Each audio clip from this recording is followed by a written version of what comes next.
Now let us speak about proverbs, and let us try to distinguish them from phraseological units. A proverb is a simple and concrete saying, popularly known and repeated, which expresses a truth based on common sense or the practical experience of humanity.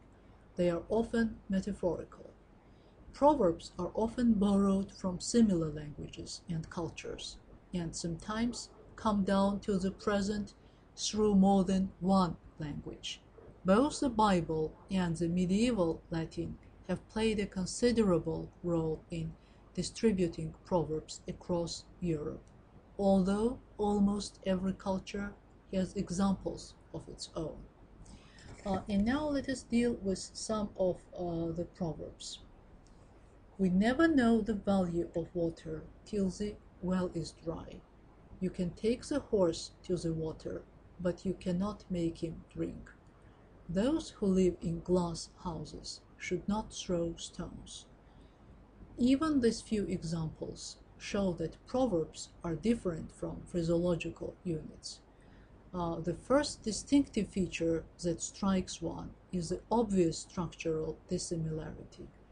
Phraseological units, as we have seen, are a kind of ready-made blocks which fit into the structure of a sentence, performing a certain syntactical function, more or less as words do.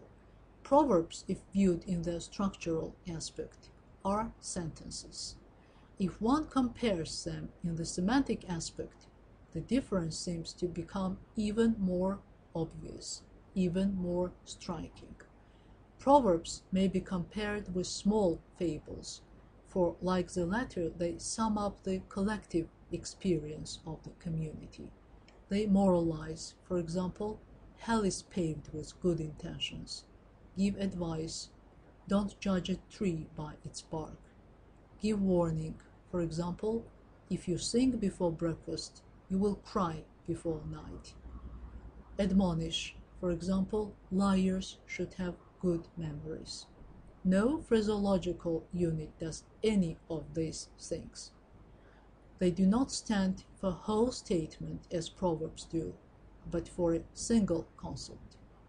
Their function in speech is purely nominative. They denote an object, an act, etc. The function of proverbs is communicative.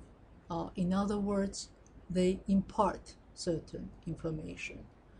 The question whether or not proverbs should be regarded as a subtype of phraseological units and studied together with phraseology of a language is a controversial one.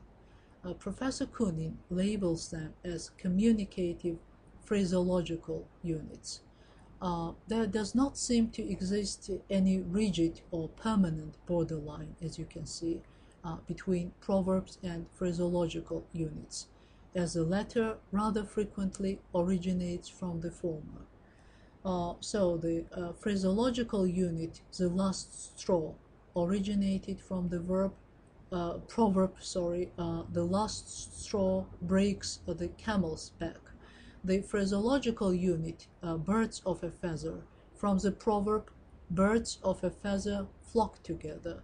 The phraseological unit, to catch at a straw, from a drowning man catches straws. What is more, some of the proverbs are easily transformed into phraseological units. For example, don't put all your eggs in one basket. So to put all one's eggs in one basket. Don't cast pearls from swine. To cast pearls before swine.